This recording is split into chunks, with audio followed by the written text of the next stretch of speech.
to face. Aling Selpa, ang sinasabi po kasi ni Nanay Susan, bilang ina din po ng kanyang anak, nakarelasyon po ng inyong anak, hindi man po sila kasal, pero sila po ay nagsasama at may anak po. Nakita daw po ang anak ninyo kasi may kasamang lalaki. Sino po yun? Hindi ko nga alam. O, kinausap niyo po ba yung anak ninyo? Okay, sandali lang, hindi tayo magkakaintindihan. Paano ko makausap yung anak ko? Hindi ko nga alam na binabintangan ng may lalaki.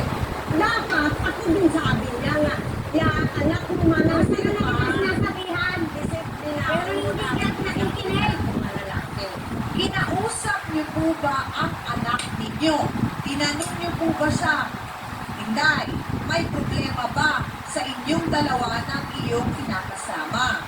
Kagabi, tinanong mo siya. O, anong hambal niya sa imo?